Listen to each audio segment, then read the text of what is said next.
It's not easy listening to the media, especially listen to lies. You have to remember one thing. People don't want to know the truth. Katherine Jackson, the mother of Michael Jackson, is getting closer and closer to her 94th birthday. She has recently made a revelation that is sending shockwaves throughout the entertainment industry and beyond. This revelation has brought her into the spotlight. The latest admission made by Katherine Jackson, who is well known for her unwavering resilience and unwavering commitment to her family, is going to reshape the narrative that surrounds the late king of pop and provide new insights into the complexities of his life and legacy. Examining the personal struggles that Michael Jackson encountered away from the stage is something that we should do. Over the course of several decades, Michael Jackson's life was a spectacle of unparalleled fame, artistic brilliance, and personal struggles. His passing in 2009 has left a hole in the world of music, as well as a great deal of questions that have not been answered and controversies that continue to be debated. Katherine Jackson has, for the most part, maintained her status as a figure of quiet dignity over the course of her life. She has made the conscious decision to shield her son's legacy from the persistent scrutiny and speculation that has accompanied his career. Katherine Jackson has made the decision to break her silence and reveal information that has been kept hidden from the public for a considerable amount of time. This decision comes as she is getting closer to reaching a significant milestone in her life.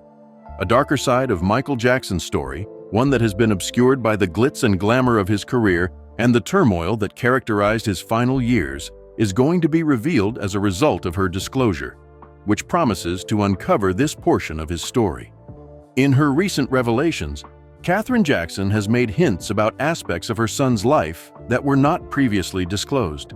These hints have the potential to address some of the most persistent rumors and questions regarding her son's struggles and the circumstances that led up to his untimely death. Which personal difficulties did Michael have to deal with? In what way did he come to have his death? In order to provide answers to these questions, we are going to explore a facet of Michael Jackson that you have never considered before: early years and career. Michael Joseph Jackson was born in Gary, Indiana on August 29, 1958. He began his career a few years later. In a family of 10 children, he was the 8th child. The Jackson family resided in a humble 2-bedroom house on Jackson Street, which was located in a neighborhood that was predominantly working class. The dynamic and frequently difficult circumstances that he was raised in had a significant impact on his early life. They shaped him. Katherine Esther Jackson, Michael's mother, had a long and illustrious history in the world of music. She was adept at playing the clarinet as well as the piano, and she had aspirations of becoming a performer in the country and western areas. She was able to provide for her family by working part-time at Sears, despite the fact that she had aspirations. Katherine was a devoted Jehovah's Witness, a religion that had a significant impact on the manner in which the family lived their lives and the values they held. Joseph Walter Joe Jackson, Michael's father, was a former boxer who worked as a crane operator at the United States Department of Defense. Steel is used. Joe was able to secure additional financial support for his family by playing guitar with a local rhythm and blues band known as the Falcons. This was in addition to his regular job. Resilience was a trait that Joe's family had passed down from generation to generation. Among his ancestors was a United States citizen named July Jack Gale. Family legend has it that the individual in question was a scout in the Army who had a rich history that included claims of Native American heritage and roles as a medicine man. Over the course of his childhood, Michael Jackson was raised in a large family that included 3 sisters named Rebe, Latoya, and Janet, as well as 5 brothers named Jackie, Tito, Jermaine, Marlon, and Randy. It was well known that the Jackson family possessed a great deal of musical talent, and the Jackson siblings were encouraged to pursue their musical interests from a very young age. It was because of this encouragement that Michael Jackson and his brothers joined forces to form the Jackson 5, a Motown group that went on to achieve tremendous success. This was the beginning of Michael Jackson's extraordinary career in the entertainment industry. In 1964, when Michael Jackson was only 6 years old, he and his younger brother Marlon became members of the Jackson Brothers, a band that had been established previously by their father, Joe Jackson. In the beginning, the band consisted of Michael's older brothers, Jackie, Tito, and Jermaine. They started out as a local act, and the boys played backup instruments such as congas and tambourines. Unyielding in his desire for his children to achieve success in the music industry, Joe Jackson played a significant role in directing the early stages of his children's careers. Joe exerted a great deal of pressure on his children to perfect their performances during the early years of the group's existence, which resulted in the rehearsals being frequently intense. Michael Jackson was profoundly affected by Joe Jackson's strict method of discipline, which he used throughout his life. In his own words, Michael Jackson described the ways in which his father abused him physically and emotionally during the formative years of his childhood. It was reported by him that Joe would frequently sit in a chair with a belt in his hand during rehearsals, ready to punish any mistakes that were made. During his formative years, Michael was subjected to a setting that was characterized by a high level of fear and strict discipline. Michael mentioned that his father had criticized his appearance, specifically telling him that he had a fat nose. This was one of the factors that contributed to Michael's feelings of insecurity and to the emotional distress he was experiencing. Later on, Joe Jackson admitted that he had used physical punishment as a form of discipline, and he confirmed that he had whipped Michael on a regular basis. Katherine Jackson, Michael's mother, made the observation that although such physical discipline was common during her era and was considered to be a form of child rearing, it has since been recognized as abusive. It was clear that there was a generational gap in ways of understanding and approaching discipline, as evidenced by the different points of view that existed within the Jackson family. The older Jackson children, Jackie, Tito, Jermaine, and Marlon, generally downplayed the severity of their father's discipline, suggesting that the strictness helped maintain order and kept them out of trouble. Jackie, Tito, Jermaine, and Marlon Jackson were the Jackson children. In comparison to them, they believed that Michael was more susceptible to the consequences of the discipline due to his younger age and greater sensitivity. The experiences that Michael had and the thoughts that he had about his upbringing were in stark contrast to their viewpoint. Michael frequently referred to his childhood as being characterized by feelings of exclusion and loneliness.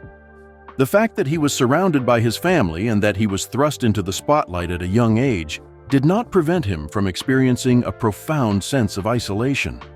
It was the demanding nature of his father's discipline, as well as the pressures of early fame, that contributed to his emotional struggles and a sense of alienation from his peers and even his family. In 1965, the Jackson family group went through a period of significant change that marked the beginning of their rise to prominence. In order to reflect their new musical direction and the growing presence of Michael as a lead performer, the Jackson brothers rebranded themselves as the Jackson 5. Originally, the Jackson brothers consisted of Jackie, Tito, Jermaine, and Michael Jackson. The year 1965 marked the beginning of Michael Jackson's collaboration with his older brother Jermaine on lead vocals. Michael's growing talent and vocal prowess were brought to the forefront during this transition, which marked a turning point for the group. Over the course of the same year, the Jackson 5 achieved a significant milestone in their early career by winning a local talent show. It is especially noteworthy that Michael gave such a performance. During his performance, he sang the classic hit song My Girl by The Temptations and danced to the song Barefootin' by Robert Parker, which was released in 1965. Not only did this victory highlight Michael's charismatic stage presence, but it also demonstrated the group's potential for success on a wider scale. Beginning in 1966 and continuing through 1968, the Jackson 5 embarked on a lengthy tour schedule that took them throughout the Midwest. Their performances took them to a number of different locations, one of which was a series of black clubs that were collectively referred to as the Chitlin Circuit. When it came to African American performers and audiences during that time period, this circuit was composed of clubs that held significant importance. Established musicians like Sam and Dave, the O'Jays, Gladys Knight, and Etta James were many of the artists that the Jackson 5 frequently served as opening acts. Furthermore, the Jackson 5 performed at a wide variety of venues, including but not limited to clubs, cocktail lounges featuring strip-tease shows, local auditoriums, and high school dances. Because of the variety of performances they gave, they were able to reach a variety of audiences and gain valuable experience on the stage. An important turning point in the early stages of the Jackson 5's career occurred in August of 1967, when the group triumphed in a weekly amateur night competition held at the illustrious Apollo Theater in the Harlem neighborhood. The Apollo Theater, which is well known for its long-standing tradition of acting as a showcase for up-and-coming artists, served as a significant platform for the Jackson 5. That they were able to triumph in this competition was a significant accomplishment that contributed to the consolidation of their reputation and attracted the attention of prominent figures in the industry. Beginning with a series of significant events and strategic choices that laid the groundwork for the Jackson 5's eventual success, the Jackson 5's journey came to an end with their eventual success. Before they achieved widespread success, the Jackson 5 recorded a number of songs for Steeltown Records, a local record label that was based in Gary, Indiana. In 1968, they released their first single, which was titled Big Boy. The group was able to gain initial exposure and experience in the recording industry during this period of their career thanks to the opportunity. Despite the fact that Steeltown Records was a relatively modest label, it was an essential component in the early stages of the Jackson 5's musical development, as well as their professional development. The Jackson 5's career took a significant turn for the better in 1968, when they performed as the opening act for Bobby Taylor and the Vancouvers at the Regal Theater in Chicago. Motown Records was introduced to the group by Bobby Taylor, who was impressed by their performance and recognized the group's potential. Taylor took the initiative to introduce the group to Motown Records. The Jackson 5 were brought to the attention of Berry Gordy, the founder of Motown Records, thanks in large part to the important role that Taylor, who was associated with Motown, played in the process. When the Jackson 5 were finally signed to Motown, they immediately began recording under the direction of the label. Some of their early Motown recordings were produced by Bobby Taylor, and one of the most notable versions of Who's Lovin' You was one of those recordings. An album that highlighted the vocal abilities of Michael Jackson, as well as the potential of the group. It was Taylor's production that was instrumental in shaping the early sound of the Jackson 5 and laying the groundwork for their subsequent success. Los Angeles became the new home for the Jackson family after they signed a contract with Motown. They were able to increase their proximity to Motown's headquarters and the center of the entertainment industry by making this move, which was also strategic.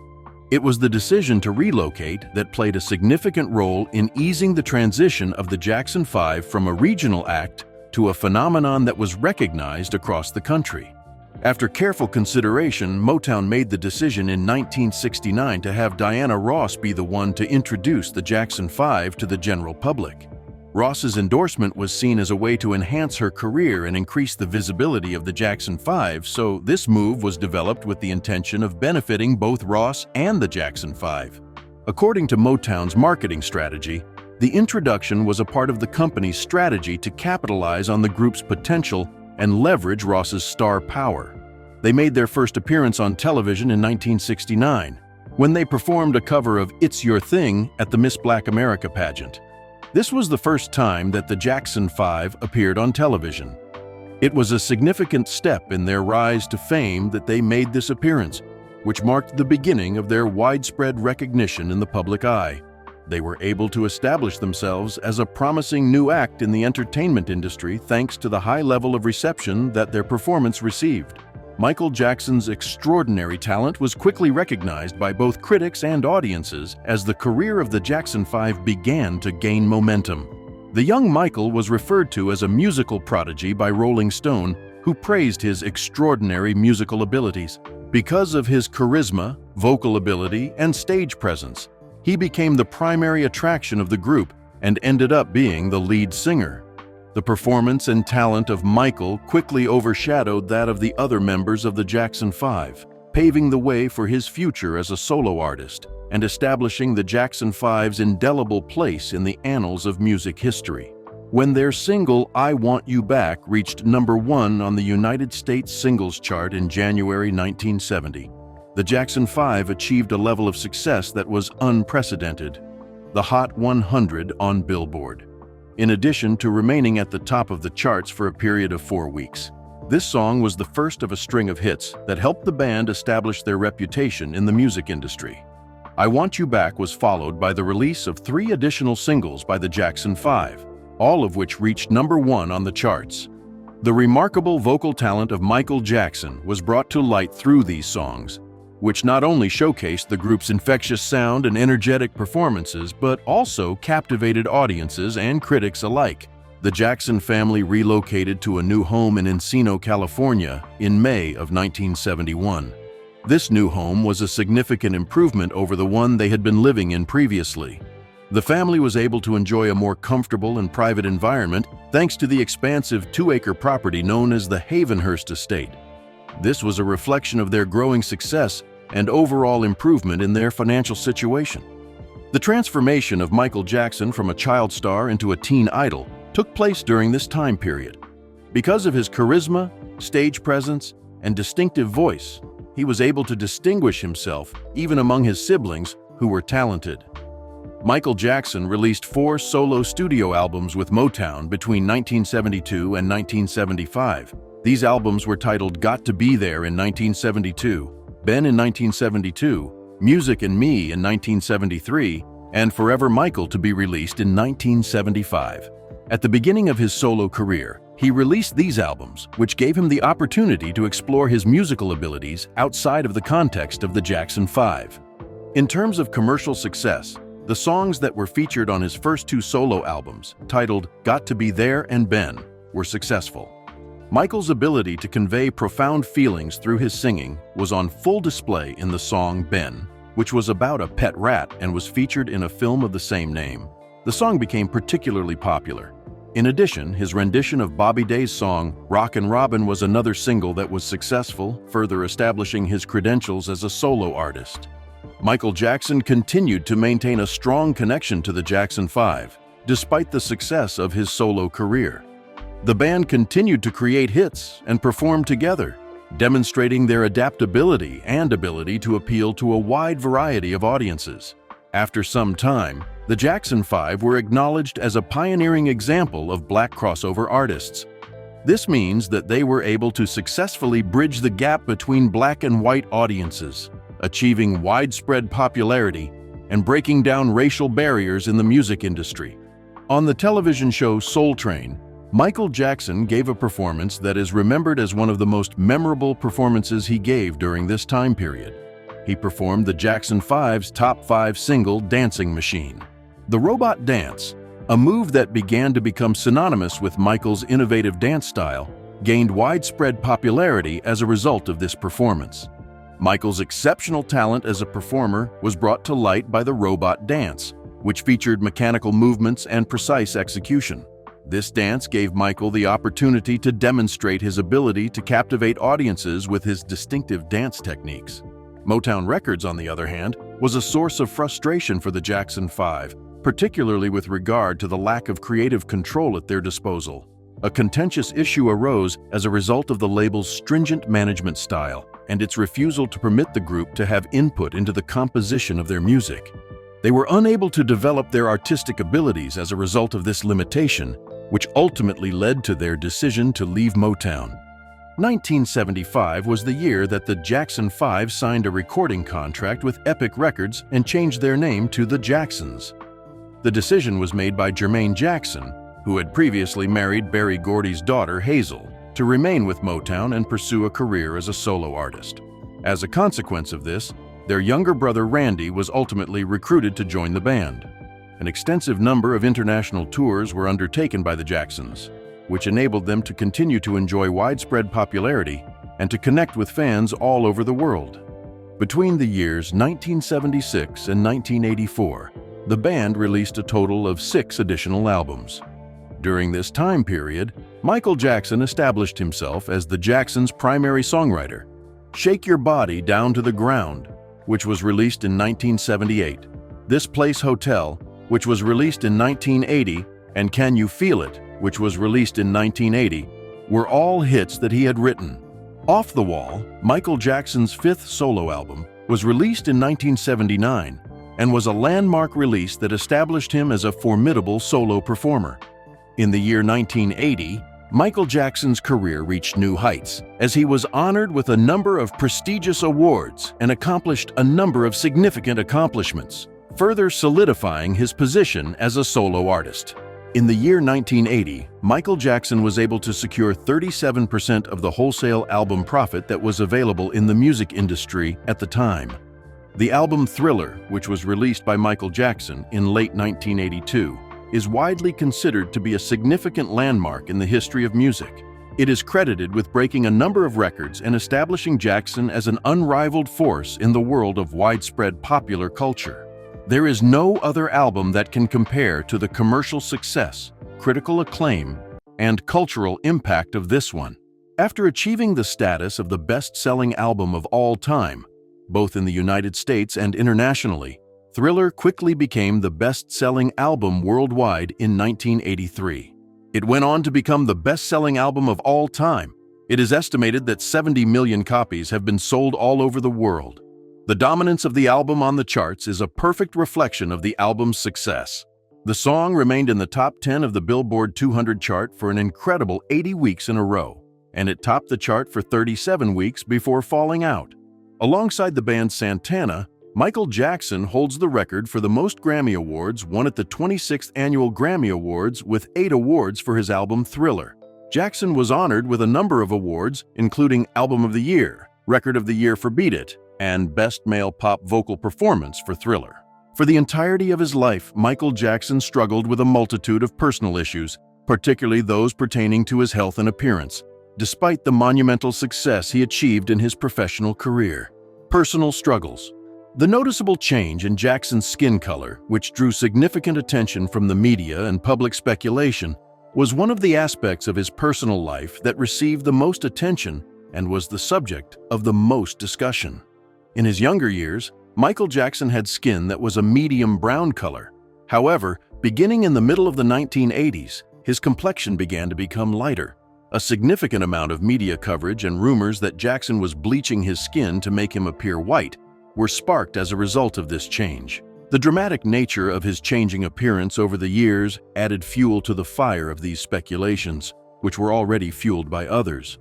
A dermatologist named Arnold Klein, who was treating Jackson at the time, noticed signs of vitiligo in 1983. Vitiligo is a condition that causes patches of skin to lose their pigmentation. Vitiligo was not the only skin condition that Dr. Klein discovered. He also discovered discoid lupus erythematosus, which is a chronic skin condition.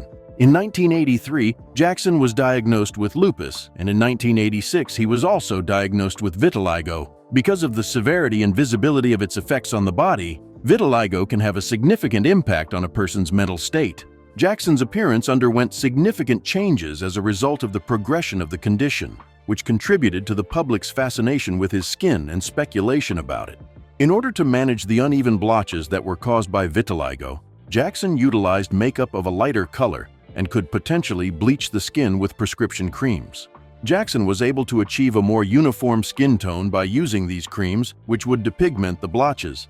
Additionally, by applying makeup, Jackson was able to achieve an even skin tone, which was frequently very pale. Notwithstanding these efforts, Jackson was subjected to unrelenting scrutiny and criticism from the general public, as well as the media. On multiple occasions, Jackson asserted that he had not intentionally bleached his skin and that he was unable to exert any control over the effects of vitiligo. Oprah Winfrey conducted an interview with him in 1993, during which he addressed the rumors and misconceptions that were circulating about him. He stated, "It hurts me when people make up stories that I don't want to be who I am." Jackson experienced a great deal of emotional distress as a result of his struggle with vitiligo and the public's misunderstanding of his condition. Michael Jackson's physical appearance went through significant changes over the course of his lifetime, which he discussed in his autobiography, Moonwalk, which was published in 1988, as well as in an interview that took place in 1993. According to these accounts, Jackson admitted to having undergone 2 rhinoplasty surgeries. However, he denied having undergone any other cosmetic procedures. Reportedly, Jackson underwent his first rhinoplasty procedure in order to enhance his breathing and vocal range, both of which were significantly important for his career as a singer. The second operation was performed not long after the first one in order to address the problems that were caused by the first one. Additionally, Jackson mentioned that he had a cleft inserted into his chin, which was a procedure that further altered the structure of his entire face. Around the beginning of the 1980s, Jackson underwent a weight loss that was noticeable.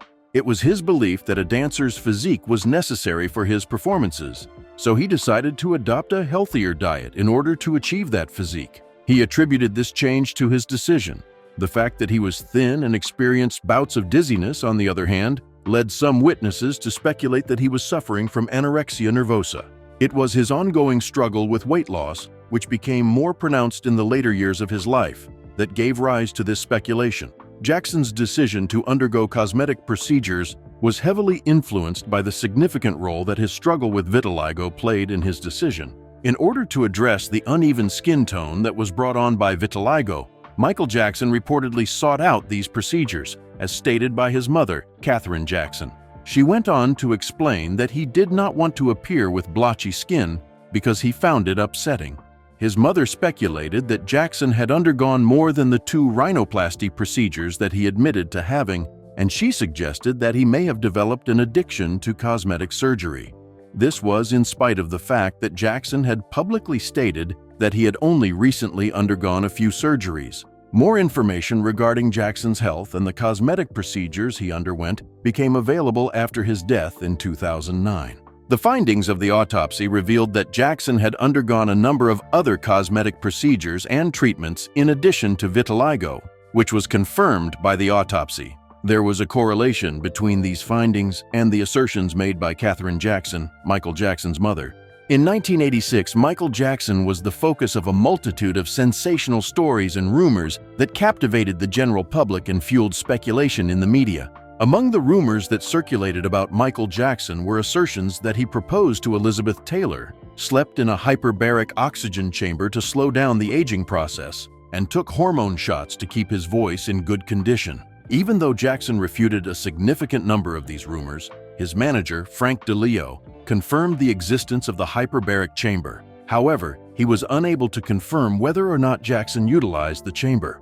A strip search and legal battles ensued as a result of allegations of child molestation that were made against Jackson in 1993 by Jordan Chandler, who was only 13 years old at the time. The case was settled by Jackson in 1994 for a sum of $23 million, but he did not admit guilt. Despite this, the investigation continued because there was not enough evidence to bring criminal charges. One of the things that brought Jackson's personal life to the forefront of public attention was his marriage to Lisa Marie Presley in 1994 and Debbie Rowe in 1996. Prince, Paris, and Blanket were his 3 children. He was a father. When Jackson dangled Blanket over a hotel balcony in 2002, it was a moment that caused a lot of controversy. He later apologized for the incident. In order to protect his children's privacy, he shielded them from contact with the media. After an accident that occurred in 1984 while he was filming a commercial for Pepsi, Jackson struggled with an addiction to painkillers, which became more severe over time as a result of increasing pressures. Following the cancellation of his world tour in 1993, he decided to seek treatment.